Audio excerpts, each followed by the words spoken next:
usah terlalu besar-besar meskipun kamu lapar. Ya kan? Apalagi kalau kamu masukkan satu piring. Itu sebelum masuk perut mungkin kamu sudah gak hidup lagi. Ya kan? Meskipun itu bermanfaat tapi ada ukurannya. Kamu menghabiskan beras 1 karung itu harus 1 bulan atau 2 bulan atau 3 bulan. Ya kan? Tapi kalau ini kan bermanfaat, kamu akan selesaikan sehari, nggak bisa. Ya kan? Kira-kira begitulah kamu sekolah kalau 6 tahun juga gitu. Wah, kayaknya gampang, saya lihat kurikulumnya sehari 2 hari selesai. Mungkin kalau hafalan bisa, tapi terkadang semuanya itu perlu proses. Meskipun cepat dan lambat itu terkadang juga bisa bervariasi satu orang dengan yang lain. Tapi semuanya harus pakai cara, ya kan? Semua pakai cara. Ada. Yang pertama ada talib fi nafsihi. Seorang talib, seorang yang ingin mencari ilmu itu harus menjaga adabnya, dirinya sendiri, setelan dirinya sendiri gimana? Belum dia nyetel dirinya terhadap gurunya, terhadap temennya, terhadap kitabnya, terhadap lingkungannya. Dia setel diri sendiri itu bagaimana supaya dapat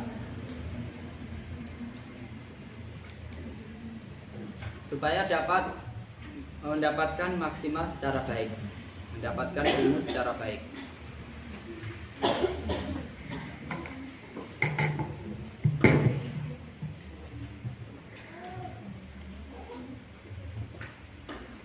Pertama, al-ilmu ibadah. Nah, sadarilah bahwa ilmu itu ibadah. Kenapa kamu belajar? Yang pertama kamu tanamkan adalah ibadah. Bukan hanya sekedar patutnya orang sekolah, saya sekolah. Atau saya belajar cari ilmu. Ya cari ilmu itu benar. Tapi kenapa itu? Karena itu ibadah. Kalaupun gak ada alasan lain selain ibadah, ya sudah cukup. Saya mau sholat, kenapa sholat? Ya itu ibadah.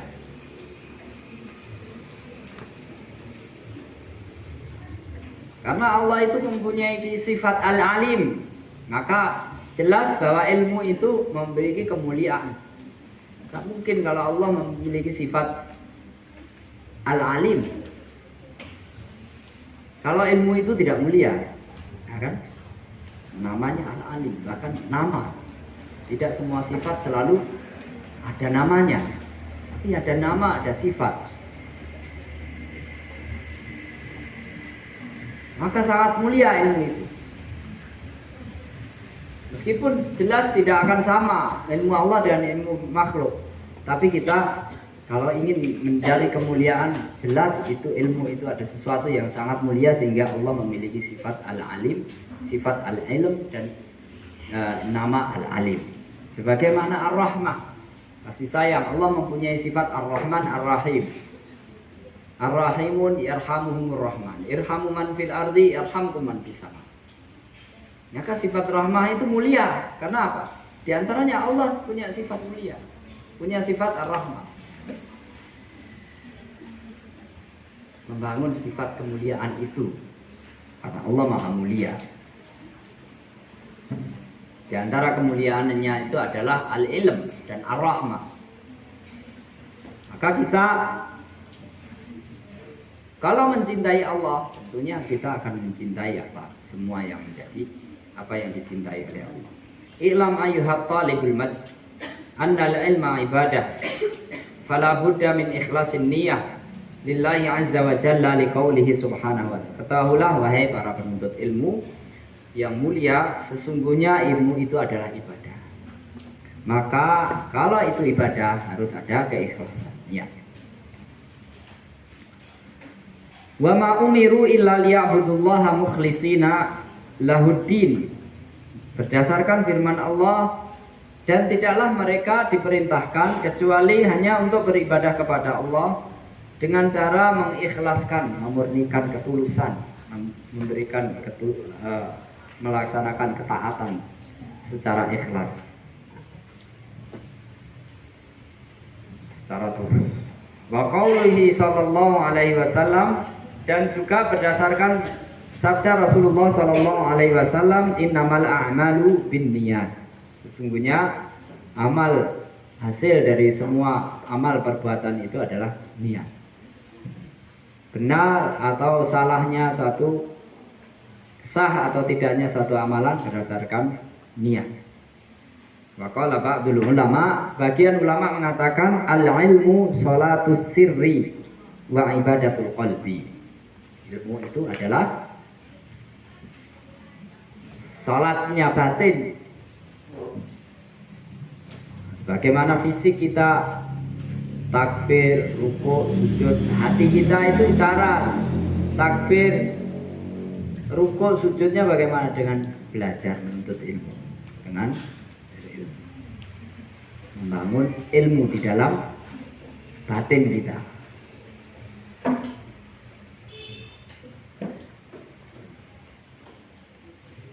Wa ibadatul qalbi, dia adalah ibadahnya hati.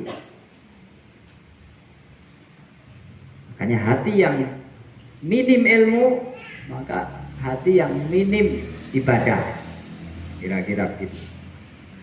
Fahdhar min kulli ma yusibu niyataka fi sidqit talab. Hati-hati, waspada terhadap segala sesuatu yang dapat mencederai niat kamu, niat ketulusan kamu di dalam menuntut ilmu.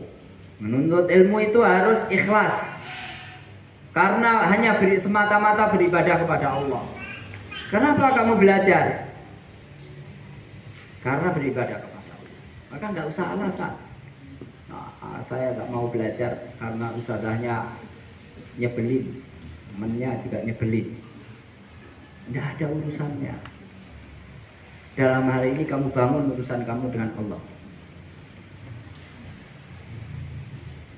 Meskipun kita menjalin hubungan dengan kawan kita, dengan ustazah kita dan yang lain-lain, itu juga bagian dari ibadah yang lain.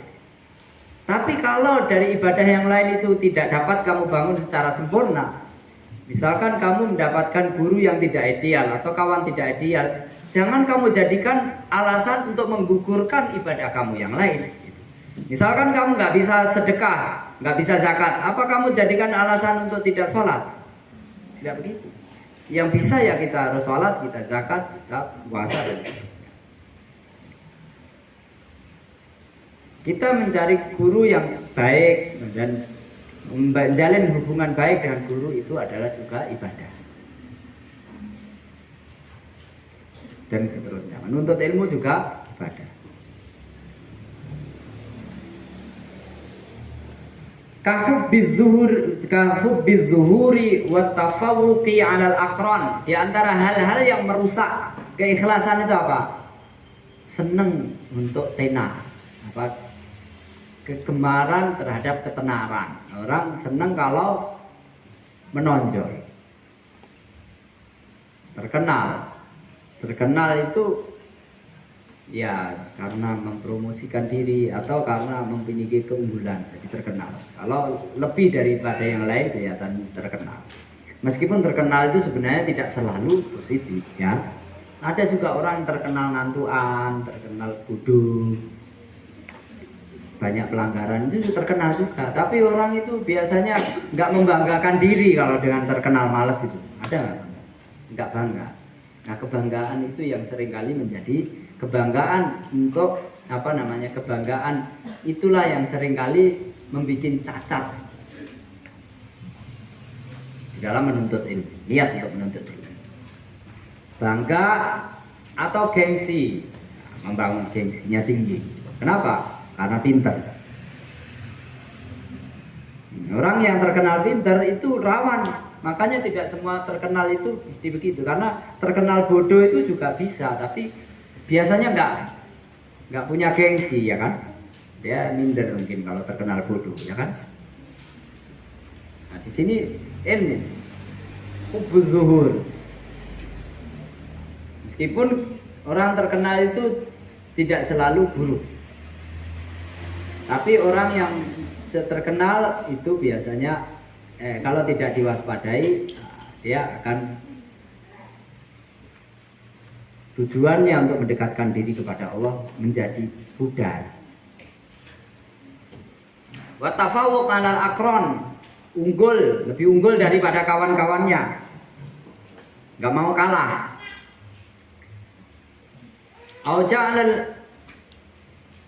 Au ja'lil ilmi sullaman lil husuli 'ala jahin au malin au ta'zimin au sum'atin au sarfi wujuhin nas ilaik.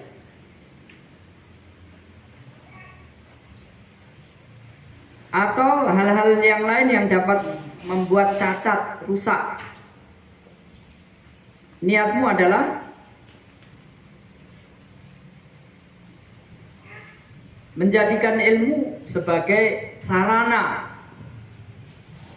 untuk mendapatkan penghormatan, mendapatkan harta, pengagungan, atau ketenaran, atau menjadi terpandang, menjadi bahan perhatian orang menjadi perhatian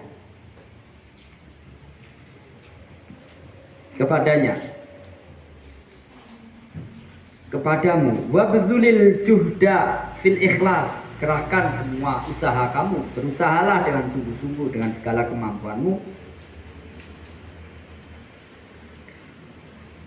untuk mewujudkan ikhlas. Fa'mur qalbaka bi mahabbatillahi wa mahabbati rasulih sallallahu alaihi wasallam. Maka penuhilah hati kamu dengan rasa cinta kepada Allah, cinta kepada Rasulullah. Itu diantara muatan. Kamu sholat, kamu baca Quran, itu bakal sulit untuk khusyuk, bakal sulit menghindari riya kalau kamu minim mahabbatullahnya, minim khasyatullahnya, minim.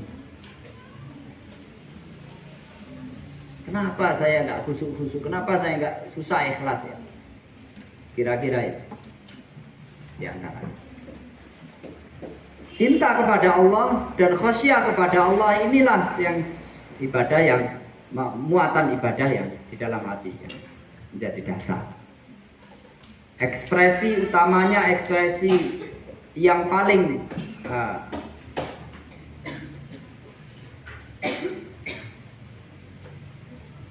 akurat dalam menggambarkan khasyah dan mahabbah itu adalah syariat.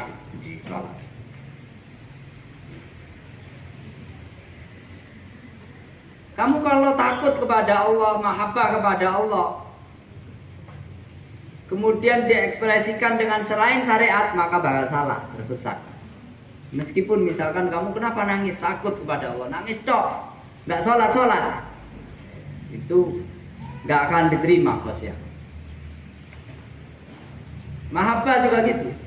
Kamu cinta kepada Allah, pokoknya orang mengagungkan Allah, memuji dan seterusnya, tanpa menjalankan syariatnya, maka itu adalah dusta. Kecintaan yang dusta. Tapi sama juga kamu rajin sholat, rajin puasa, gemar berbuat baik, beribadah, tapi kalau hatimu kosong dari mahabbatullah, khasyah kepada Allah, maka itu semu, hambar. Kayak kamu lihat setumpuk buah-buahan, daging, makanan lezat, setelah kamu gigit ternyata dalamnya itu spon gitu, habis apa-apa. Gambarnya itu ayam setelah digigit karet, kayu, nggak ada. Kamu sholat, maka di dalam hatimu itu kalau Allahu Akbar, Allah ada mahabbah, ada khasyah. Kenapa kamu sholat? Karena taat, cinta kepada Allah. Maka sholat kamu itu akan lebih bermakna. Sebaliknya khasyah dan mahabbah itu kalau tidak diekspresikan, diwujudkan dengan bentuk sholat dan lain-lain, maka itu dusta.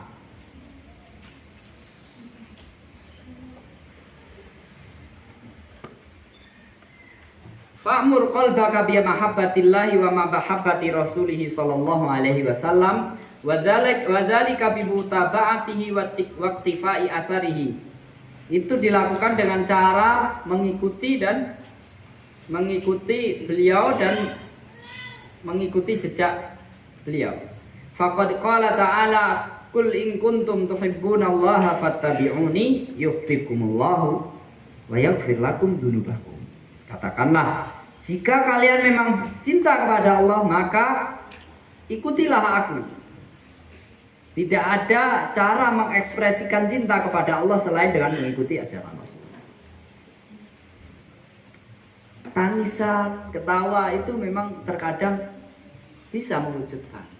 Orang kalau sedih menangis. Dan itu dilakukan juga oleh para sahabat. Kadang sholat sambil menangis. Tapi kalau kamu menangis saja, tidak mau sholat, maka itu ekspresi dusta. Air mata buaya. Air mata buaya. Karena buaya itu kalau mengeluarkan air mata sebenarnya dia tidak sedang menangis. Buaya itu kalau sedang mengeluarkan air mata, makanya dalam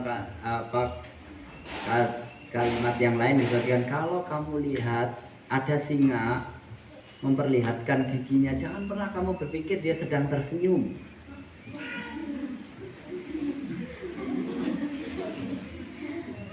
Kamu dungu itu berarti. Makanya kamu kalau cinta kepada Allah, kemudian bukan hanya sekedar senang terhadap simbol-simbol ucapan-ucapan, ya. Kadang kita senang memang. Fabidzalika falyafrahu huwa khairum mimma yajma'un. Qul bi fadlillahi fabidzalika falyafrahu huwa khairum mimma yajma'un. Atau kita tertawa, tersenyum kepada sesama muslim, tabassumuka ala wajhi akhika shadaqah. Ekspresi dari kecintaan. Kita tersenyum kepada sahabat, kepada sesama muslim itu adalah ekspresi dari kecintaan kita. La yuhibbu ahadukum hatta yuhibba li akhihi ma yuhibbu li nafsihi. Maka dia tersenyum kalau ketemu. Tapi kalau ada orang ketemu senyum, tapi kerjaannya usil, itu kecintaan yang semu, senyumnya itu senyum yang semu, ya kan? Sama juga dengan mencium tangan, dengan sadahmu kamu ketemu dengan cium tangan, itu adalah ekspresi dari penghormatan kamu. Tapi kamu salaman, dicium tangannya, tapi kalau dibangunin merengut, melanggar aja kerjaannya, ditegur malah marah-marah, itu ekspresi yang penghormatan yang dusta, kayak air mata buaya itu.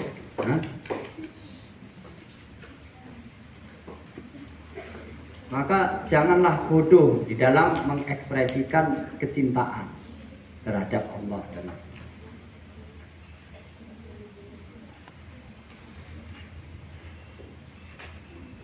Cinta itu amalan hati, tapi tidak mungkin dia, kalau orang itu ada cinta kepada Allah tapi tidak melaksanakan syariatnya. Kunna ala jadati thariq ala jadati salaf as-salih. Beradalah kamu di atas jalannya salaf.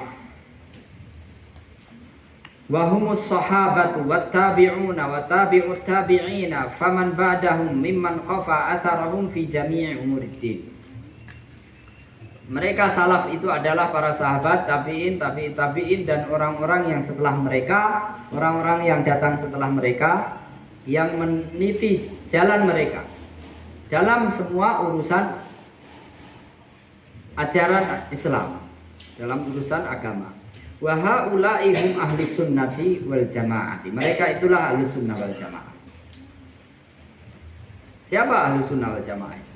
Yaitu para sahabat, tabi'in dan siapa saja orang yang setelah mereka yang mengikuti jejak langkah mereka. Fakun mutamayyizan bil tizami athari Rasulullah sallallahu alaihi wasallam. Maka hendaknya kamu unggul, kamu punya kelebihan.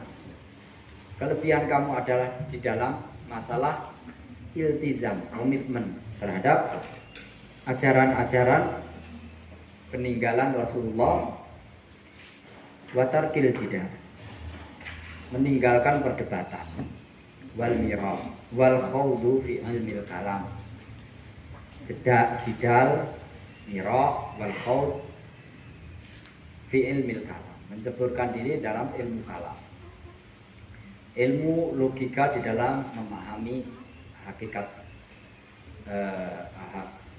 dalam memahami akidah. Sebenarnya pemahaman akal itu adalah syarat di dalam memahami, ya. Dan Islam mengaturnya. Ada ilmu usul fikih, ada ilmu usul hadis, bahkan ilmu bahasa, nahwu, balaghah, itu semuanya adalah berkaitan dengan ilmu logika. Tapi terkadang ilmu yang ilmu logika yang terkadang justru digunakan untuk keluar dari syariat. Kita menggunakan akal itu untuk memahami firman Allah, sabda Rasulullah. Jika penggunaan akal itu menjadikan kita justru menyimpang dari sabda Rasulullah, firman Allah, maka itu harus diwaspadai. Makanya di sini wa ma yajlibul asam wa yasuddu 'anis syar'i, dan segala sesuatu harus kita juga tinggalkan, segala sesuatu yang mendatangkan dosa dan menghalangi kita dari jalan Allah. Iltazim khasyatallah. Yang ketiga adalah iltazim khasyatallah.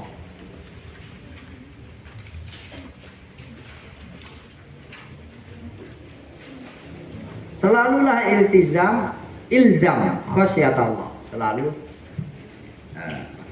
Selalulah kamu menjaga rasa takut kepada Allah. Alaika bi imarati zahirika wa batinika bi khasyatillahi ta'ala. Hendaknya kamu selalu memenuhi lahir dan batinmu dengan rasa takut kepada Allah Subhanahu. Sebenarnya khasyah itu adalah amalan batin. Tapi banyak amalan batin itu yang mungkin tidak berefek kepada lahir. Seperti menangis. Orang itu sulit menangis tanpa ada perasaan di hatinya. Makanya sulit mungkin orang gila gitu menangis. Karena menangis apalagi sampai meneteskan air mata. Menangis itu amalan hati atau amalan mata? Dia amalan mata, tapi tidak mungkin itu tidak keluar dari tidak merefleksikan hati. Tidak mungkin, kecuali orang yang biasa bersandiwara. Ya. Kalau ketawa bisa, kadang ketawa tinggal meringis sedikit, ya kan? Walaupun hatinya sedang dongkol, mungkin dia bisa paksa sedikit ketawa, meskipun itu sulit. Dan jangan biasakan seperti itu, ya. Kecuali pada kondisi-kondisi tertentu kamu boleh tahan. Tapi biasakan kalau kamu tertawa atau tersenyum atau menangis itu yang tulus, ya, memang itu keadaannya, ekspresi yang sesungguhnya, bukan sedang bersandiwara.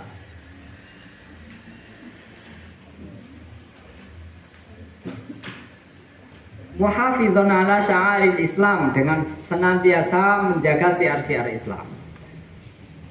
Wa idharis sunnati wa nashriha bil amali biha wa da'wati ilaiha. Menampakkan, menyebarkan amalan-amalan, menyebarkan ajaran Islam, syiar-syiar Islam, dan mengamalkannya, juga mendakwahkannya. Fakun dalan 'alallahi bi'ilmika wa samtika wa amalika. Jadilah kamu orang yang mengajak kepada Allah, baik secara perbuatan, secara penampilan, maupun perbuatan. Sehingga dakwah itu hendaknya konotasinya dengan lisan, biasanya dengan lisan. Tapi tidak itu saja, kadang bahkan tidak perlu dengan lisan, kadang dengan penampilan.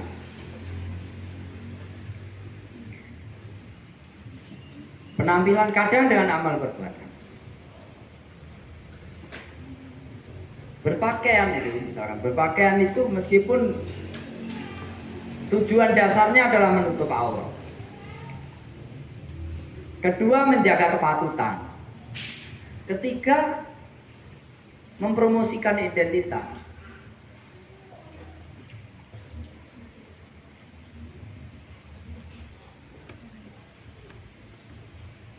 Di antaranya itu.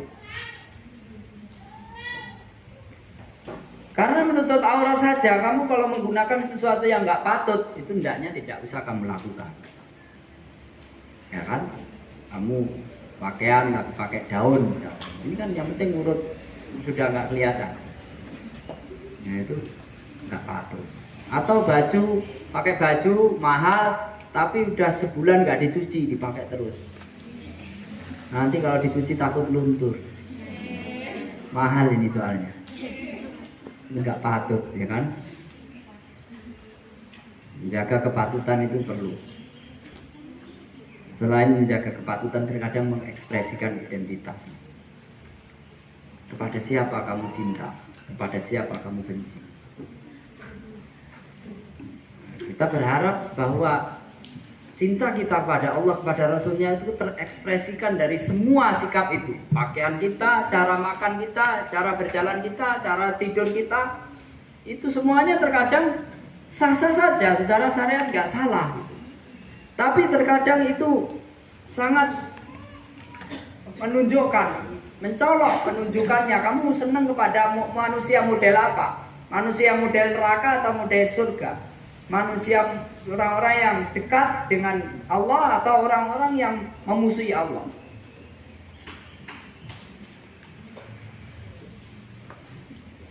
Hanya sekedar dengan berpakaian.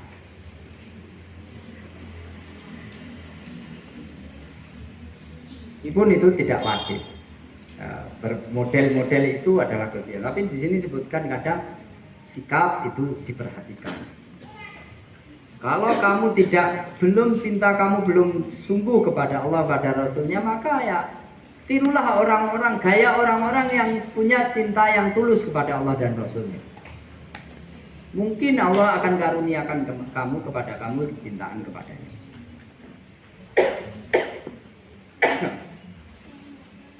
Wa alam anna aslal ilmi khasyatullah ta'ala. Ketahuilah bahwa dasar pangkal dari ilmu itu adalah khasyah. Takut kepada Allah. Jadi ini akan dijelaskan bagaimana bahwa ilmu dan khasyah dan amal. Kenapa begitu? Kama qala Imam Ahmad, bagaimana dikatakan Imam Ahmad. Fal hazamha fi sirri wal alan. Maka teruslah dalam kondisi khasyatullah ini kamu pegangi baik dalam kondisi kamu sendirian, kondisi kamu dia bersama orang banyak. Fa inna khairal bariyati man yakhshallaha ta'ala. Karena orang yang makhluk Allah yang paling baik itu adalah orang yang takut kepadanya. Kenapa begitu? Karena Allah berfirman, ulaika hum khairul bariyah. Disebutkan ulaika hum khairul bariyah. Jazaohum 'inda rabbihim jannatu 'adnin tajri min tahtihal anharu khalidina fiha abada. Radhiyallahu anhum wa radu'an. Dzalika liman khasyya rabbah. Itu disebutkan di akhir, dzalika liman khasyya rabbah. Di depan disebutkan ulaika hum khairul bariyah. Mereka ini adalah sebaik-baik makhluk Allah. Kemudian di akhir, dari semua macam-macam ciri dan apa yang bakal dia dapatkan itu adalah dzalika liman khasyya rabbah. Atau kalau secara makna bisa dikatakan dzalika li khairil bariyah. Ya kan? Surga dan seterusnya itu dibentukkan siapa? Li khairil bariyah. Siapa khairul bariyah? Innal ladzina amanu wa amilus shalihat. Ulaika hum khairul bariyah. Siapa mereka itu? Dzalika liman khasyya Allah. Ini adalah kalimat yang bisa diganti-ganti. Innal ladzina amanu wa amilus shalihat itu siapa? Mereka itu adalah man khasyya rabbah. Mereka itu adalah khairul bariyah. Mereka itu adalah ashabu jannati adlin dan cerita minta dialan khalidin. Mereka itu adalah orang-orang yang radhiyallahu anhum wa radu anhu. Maka di sini disebutkan fa inna khairal bariyati man yakhshallaha ta'ala wa ma yakhshahu illa alimun wal alimu la yakunu la yu'addu aliman illa idza kana amilan. Wala ya'malul 'amilu bi'ilmihi illa idza lazimathu khasyatullah. Dan tidak ada manusia yang takut kepada Allah kecuali orang yang berilmu. Dari mana dia takut kepada Allah? Karena dia tahu. Orang takut kepada binatang buas, singa atau macan itu. Kenapa dia takut? Karena dia tahu itu berbahaya. Apa dia pernah digigit? Belum pernah, ya kan? Kamu takut kepada singa? Apa kamu pernah digigit singa?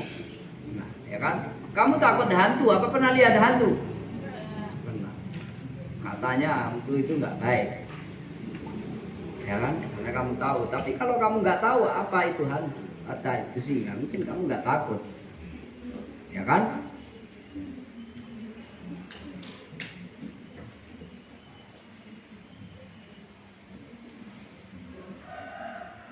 Wal amilu la yu'addu 'aliman illa idza kana 'amilan. Orang yang berilmu itu tidak dianggap sebagai orang yang berilmu kalau dia tidak melaksanakan dari konsekuensi ilmu itu. Wala ya'malul 'amilu bi'ilmihi illa idza lazimathu khasyatullah. Dan orang yang berilmu itu tidak akan mengamalkan ilmunya kalau dia tidak punya khasyah kepada Allah.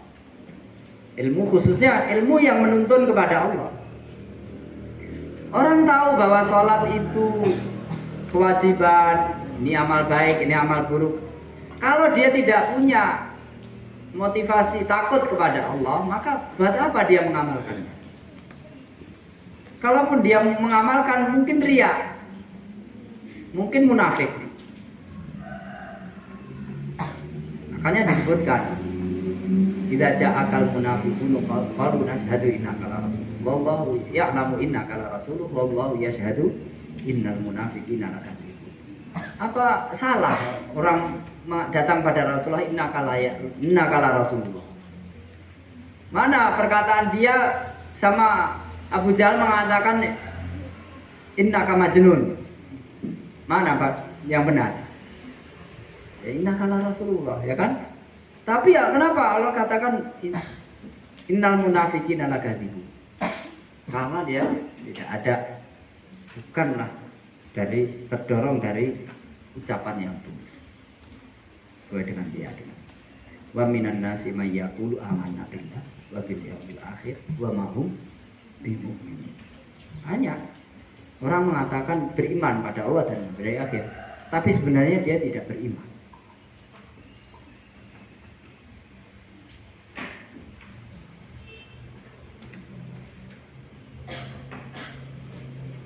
Maka orang yang terdorong untuk mengamalkan ilmunya dia kalau dia punya khasyah kepada Allah. Maka dia akan mengamalkan ilmu bagaimana mengekspresikan khasyah kepada Allah. Kalau dia melakukan amalan itu tanpa didasari khasyah, tanpa didasari mahabbah, maka kemungkinan dia melakukan itu karena riya atau karena munafik. Kenapa orang itu sulit menghilangkan riya? Karena dia khosyahnya itu tidak berkualitas atau tidak ada atau minim. Khosyahnya kepada Allah dengan khosyahnya terhadap ancaman duniawi lebih besar khosyahnya terhadap ancaman duniawi, maka dia akan cenderung untuk melakukan melakukan amal kebaikan itu karena riya atau ya. Mahabbah dia kepada Allah itu terkalahkan dengan mahabbahnya terhadap kenikmatan dunia. Maka dia akan timbul amalan-amalan itu dilakukan untuk kepentingan lebih baik, untuk kepentingan duniawi daripada kepentingan untuk mendapatkan keridhaan Allah. Waqad qala Ali bin Abi Thalib radhiyallahu anhu hatafal ilmu bil amali fa in ajabahu wa illa irtahala. Dan Ali radhiyallahu anhu mengatakan hatafal ilmu bil amali wa in fa in ajabahu wa illa irtahala. Ilmu itu akan mengajak untuk mengamalkan. Orang yang berilmu akan diajak oleh ilmunya untuk mengamalkan ilmunya. Ilmu itu akan mengajak pemiliknya untuk mengamalkan konsekuensi ilmu itu. Kalau pemilik ilmu itu menuruti ajakannya, ilmu itu akan betah bersamanya. Kalau dia menolak ajakannya, ilmu itu akan pergi dari.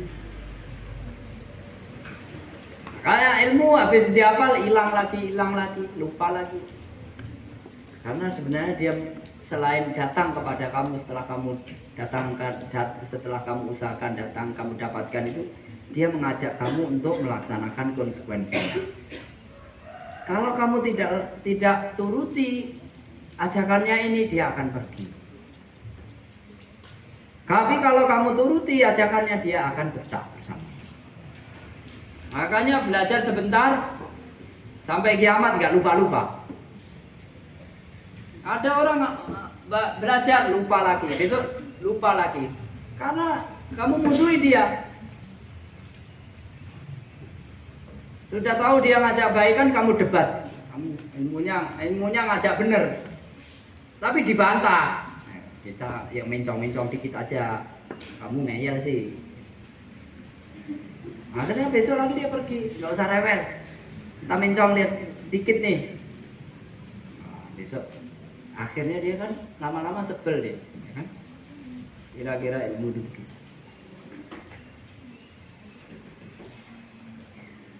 Yang keempat, dawamul muraqabah. Yaitu selalu merasa diawasi oleh Allah Subhanahu wa taala. Kamu merasa atau enggak merasa, sesungguhnya Allah itu mengawasi, ya kan? Yakin enggak? Sekarang tinggal ekspresi keyakinan itu. Untuk membedakannya misalkan ya, coba kamu merasa sekarang praktekkan merasa diawasi oleh Allah. Ketika itu sudah lebih baik atau kurang baik, kamu bandingkan ketika misalkan kamu di kamar atau di tempat makan atau di mana kamu biasa kumpul, di situ dikasih CCTV, sambungkan ke tempatnya saja. Kamu jaga nggak amal perbuatanmu mana lebih baik? Awas, area ini diawasi oleh CCTV. Kalau bisa itu di belakang kepalanya masing-masing itu ada CCTV-nya. Nah, nanti yang merem-merem itu nggak bisa merem. Kenapa? Merasa diawasi sama ustazah. Di sana nanti kasih. Jadi ustazah nanti bikin laporannya nggak perlu daur. Lihat aja, ini yang ngantuk nih. Tidur. Ya kan? Meskipun itu tujuan utamanya adalah muraqabatullah, tapi di dalam masa tarbiyah terkadang itu diperlukan. Kenapa? Karena Rasulullah kadang bersabda, istahyi minallahi istihyaika min sholihi qaum. Kamu malulah kepada Allah, coba ibaratkan seperti kamu malu kepada orang yang soleh di antara kalian.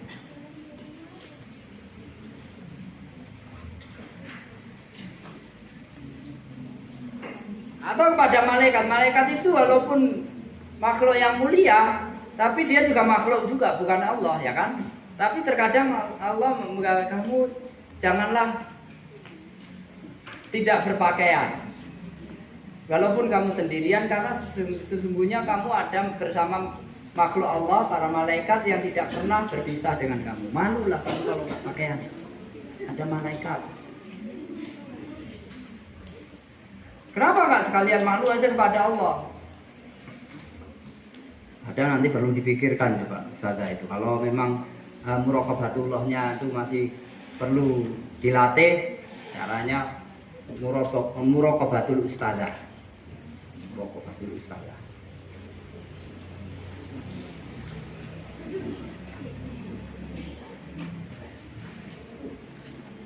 Nanti kalau udah terlatih baru muraqabatullah. Pertama itu bersama dua orang, ya kan? As-syaitanu ma'al wahid. Kamu kalau melakukan pekerjaan sesuatu, kalau nunggu sepi itu kira-kira amalan itu berdosa. Saya mau melakukan sesuatu nunggu sepi, atau cari di tempat nggak ada orang, itu kira-kira dosa. Karena al-itham itu diantara cirinya adalah wa karihta ayat toli'a alaihi. Ya kan? Rasulullah mengatakan tidak suka kalau ada orang lihat.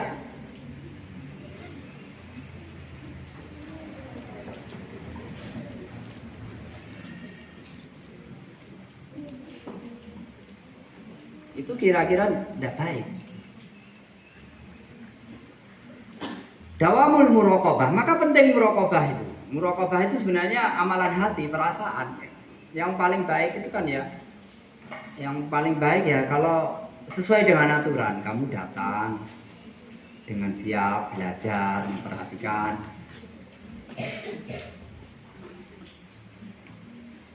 Menjaga adab, peraturan-peraturan yang ditentukan itu kamu patuhi, itu sebenarnya adalah maksimal. Ada yang wajib, ada yang sunnah, ada yang meninggalkan makruh, ada yang meninggalkan larangan. Itu semuanya adalah bentuk nyata dari